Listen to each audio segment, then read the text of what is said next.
So welcome to number 6. Starting out with a bit of basic arithmetic.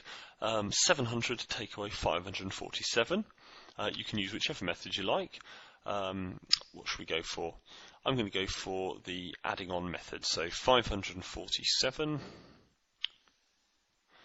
and I'm going to start on by adding on 3, and that gets me to 550, and I'm going to add on 50 to get me to 600, and then I'm going to add on 100 to get me to 700.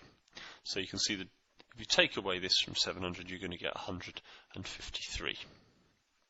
You could use the borrowing columns method, you could use whatever you like. Now, I am, however, going to check my answer. I'm going to add it back on, 547 plus 153. And the reason I'm going to do that is because I'm paranoid and I want to pass this exam. I need the marks, so I'm not going to make stupid mistakes and lose marks. So 4 and 5 make 9, add 1 is 10. 5, 6, 7. Okay, so I know I've got it right now. So the thing that people hate when they get their exam results back and they look at the mark breakdown, they really hate it when they've made silly mistakes. So don't let that be you. Okay, part B, work out 354 times 26. Again, you can use the method of your choice. There's lots to choose from. I'm going to go with probably the most commonly taught method, which is the grid method, and it definitely has its advantages, although it is not the most efficient method, but it certainly works. So that just involves splitting up the two numbers. So that's the 354 split up into its various place value bits, and the same with the 26. And then I do 2 times 3, which is 6, and stick 3 noughts on it. Make sure you count your noughts carefully. 2 times 5 is 10, and there's going to be 2 noughts on the end of that. 2 times 4 is 8, with a nought on the end. 3 6s are 18, put 2 noughts on from the 300. 6 5s are 30, with an extra nought, and 6 4s are 24. And then add them up in a column. However you do it very carefully, and if you've got time at the end of the exam, come back and do it again, because it's so easy to make silly mistakes on these. Anybody can do it. So there we are, we've got 4, 8 and 2 make 10, so 8 and 3 make 11, 12, 6, 7, 8, 9, so 9204. And if you have got time, then do check that you've got it right by doing it again. Now, question 2. Find the perimeter of the shaded shape. Right, so perimeter, you need to think of a bloke with a guard dog patrolling the perimeter of the prison or whatever it is. There's a guard dog there, and there's probably going to be a sniper tower on the corner here, possibly another one there. So this bloke is going to have to walk 1 square, 2, 3, 4, and then he's going to turn the corner and work 5, 6, 7, 8, 9, 10, 11, 12, 13, 14, 15, 16, 17, 18, 19, 20. So it's 20 squares, 20 centimetres. Count it twice. Be very careful that you don't miscount it, and make sure you're counting the length of the edge. Now the area is the amount of space inside it, and that's of course 1, 2, 3, 4. So there's 4 on the top bit, and then this bit is 2 by 4, so there's going to be 8 here. So that's a total of 12. And again, count it a couple of times. There's no point in losing marks for something as simple as that. Right. Solid prism is made from centimetre cubes. Find the volume of the prism. So the volume is the number of cubes inside it. And what you can see is you've got a slice here, and the slice has got 1, 2, 3, 4, 5, 6, 7, 8 cubes in it. This and this are different sides of the same cube, so don't count it twice. So if I colour that lot yellow, the yellow slice has got 8 in it, but the other slice, which is the blue slice here, has also got 8 in it. There are some you can't see. It's true, there may be a hole, but we have to assume there isn't. So it's 2 times 8, which is 16, or 8 add 8. Right. table shows some information about the weights of boxes. Draw a frequency polygon to show the information. Now, when you see a little table like this, a very sensible thing to do, without even worrying what the question about, is to write down the midpoints of these things here. So 0 and 4, the middle is 2. 4 and 8, the middle is 6, and so on. 8 and 12, it's going to be 10, and that's going to be 14, and that's going to be 18. So, very sensible. You can get marks for that often, even if you don't know what you're doing.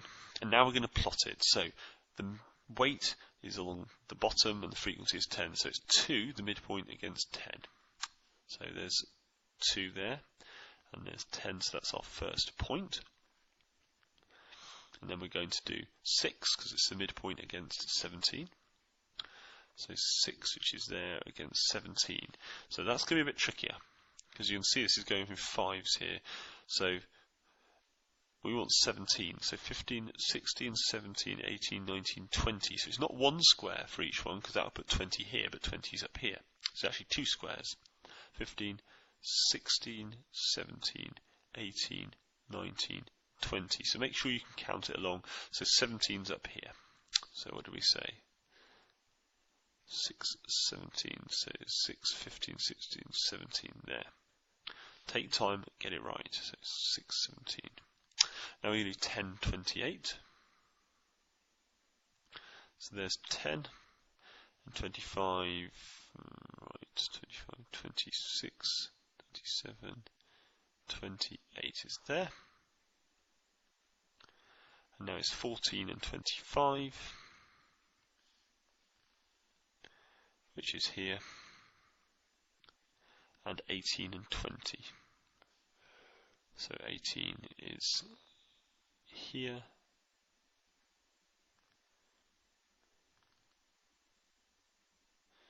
and 20 is there. And then when you're done, get yourself a ruler and join them up, and a frequency polygon looks like this. Right, some harder stuff now. So this is still something that could be on the foundation paper. This is grade C. X times x plus 2. So you can use a grid method like this if you like. And that gives us x times x, which is x squared, and x times 2, which is 2x. Don't be put off by the add, it's still you're multiplying. This is positive 2. So the answer is x squared plus 2x. Next one, another grid here. X plus 3, there should be x minus 4, should be 4 things coming out of this. That's why the grid's helpful, because you can see the 4 things. X times x, x times 3 is 3x, x times 4, negative 4 is negative 4 lots of x, minus times a positive is a minus, 4 times 3 is 12. Please remember it's timesing. I've not added the minus 4 and the plus 3, I've times them. This is not a takeaway 4, it's a minus 4, although it's the same thing as a takeaway 4. This isn't an add 3, it's a positive 3, so just be careful about that. So, that's got me one of the 2 marks. To get the second mark, I have to combine these two. And minus 4x plus 3 gives me minus 1x. And then I've got the minus 12. Right, factorizing. I know lots of you don't like this, but please, it's don't be put off by it. You can do this. Common factor of 2. They're both in the 2 times table. You really want the biggest number you can get into them both. Also got common factor of y, so I didn't really leave room for that, so I'm just going to make room for that. So 2 and a y. Now, this is going to make 2y squared. So up here's got to be a y. And here we're going to have a minus 4y, so that's going to need a minus 2, and that really gives it away. It's 2y, because that's what goes here, and then in the brackets is going to be y minus 2. So we just made that obvious, which is what's here. And be paranoid, multiply it out to check. 2y times y is 2y squared, and 2y times minus 2 is minus 4y, and you can see that's what I started with. Part D. Now, This sort of factorising is a bit harder. This thing won't work on it. Why not? Well, you can see there's no common factors between x squared and 9. In fact, the thing to notice is they're both square numbers. It's the difference of two squares. The two squares are the x squared and the 3 squared, which is 9, and difference is an old word for minus. So this factorises into x minus 3, x plus 3. And you can see the 3 comes out to the 9. And if you times that out, you will get this. And I would encourage you to do that if you've not done that at least once. Okay, question 5, a fractional division. So fractional divide, Kentucky Fried Chicken, keep it, flip it, change it. So we start by keeping it. So that stays 2/3. And then we flip it. That's this one here. Keep it, flip it. So that's 6/5. And finally, we change it, and that's the middle. So we change it to a times. And 2 times 6 is 12. 3 times 5 is 15. And now, alerted by the question, we're going to try and simplify it. They're both in the 3 times table. There are 4 3s on the top and 5 3s on the bottom. So it's 4/5. Okay. A subtraction. Well, if we don't have a calculator for this, and you have to be very careful doing these on your calculator. So if you don't know about the mixed number button, which is obtained by pushing Shift and this button, come and see me, because it's easy to get these wrong on a calculator. So first of all, 2 1/3. Well, I'm going to convert that to thirds. Inside the 2 are 6/3, so in total here I've got 7/3. Why is that? Well, think about it. I've got 2 whole things and a third, and each of those whole things has got 3/3 in them, so I've got 3, 6, 7/3. The quick way to do it is to go 2 times 3, which is 6, plus 1, which is 7, and that's what I'm going to do here. 1 times 5 is 5, plus 2 is 7. And this time it's 5ths. Okay, so 2 ways to do this. I'm just going to demonstrate the quick picnic table method, because a lot of you are familiar with that. 7 times 5 is 35. 5 times 3 is 15. And 3 times 7 is 21, and it's a subtract. And that's going to be 9 and 5, which is 14/15. And there we go.